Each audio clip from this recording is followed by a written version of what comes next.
This here is the Curious Scroll. I brought it to the Republican Democratic National Conventions in 2016. I wanted to give people the opportunity to paint with their fingers, get into their kid selves and just let go and relax, find calm, and hopefully let go of some judgment and just be more available. Then in 2018, I brought it around the streets of Santa Cruz where I live. And I asked the question, what do you find beautiful and what do you find ugly? How does something ugly become beautiful? The scroll gets thicker over time. In 2023, October 7th, and then 8th, 9th, 10th, November, December, I just became more and more devastated. I'm a Jew. I care about Israel. I care about Palestine. I care about Jews. I care about everybody, Palestinians. I care about our friends, our community, and we were having a harder and harder time listening to one another and being available for one another, both in our speaking and in our listening. So in April of 2024, I invited people to my studio, just a range of people. And I'm still inviting people to my studio to hang out and explore what's most important to us. What do we care about most for ourselves and all beings?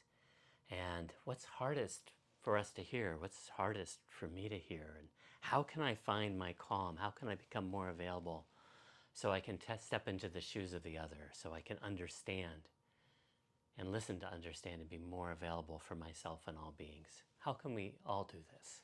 What kind of person or what kind of voices are hardest for you to listen to, hardest for you to empathize with?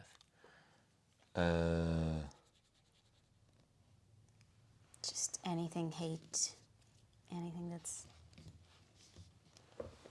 yeah. Mm-hmm. Yeah.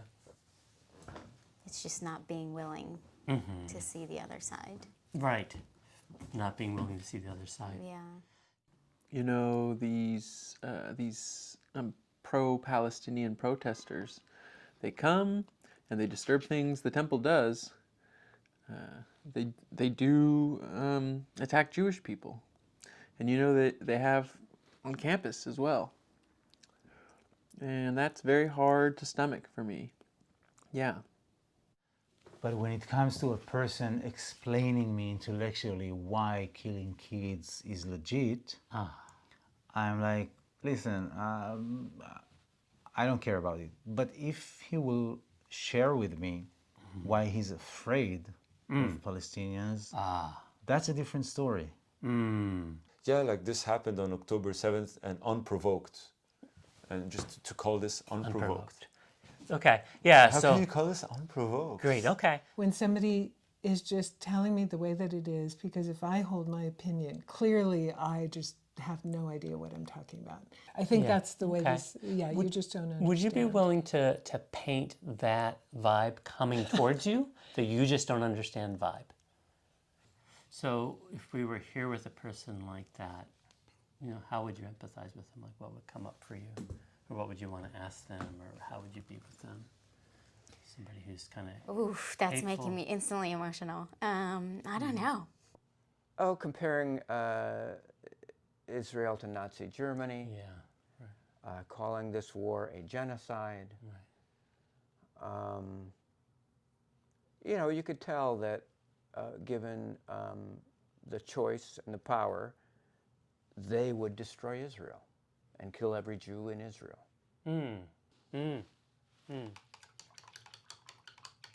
How was that for you to make?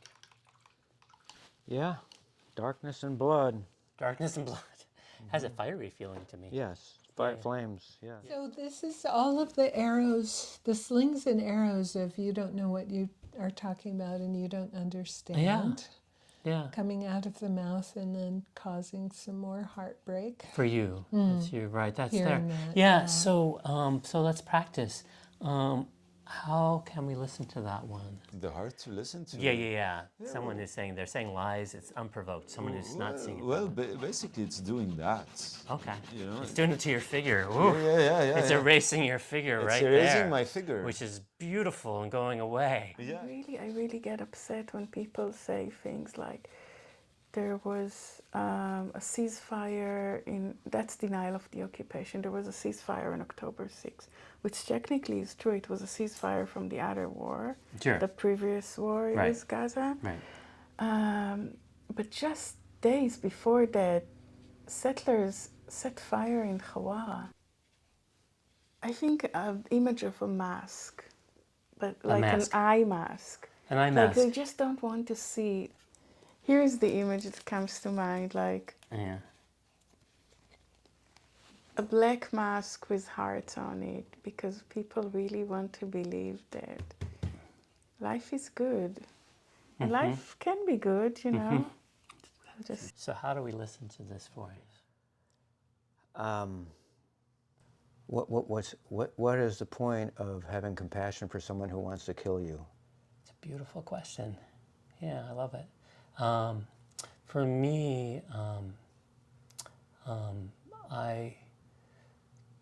am Andrew, and I care about seeing the inherent good and dignity in all beings. I want to get better at listening to the voices that are hardest for me to hear, because I want to role model the world that I want to see to come. Start with just making a big area. And then symbolically, Yeah, I'm suggesting that even people that I feel that are a black square, yeah. they're not, their corners are not as sharp as I think they are. Some of them are right there in front of them. It feels very sharp, but when we hang back, we can maybe see a little softness somewhere. Yeah, a little around exactly. this. Exactly. Yeah.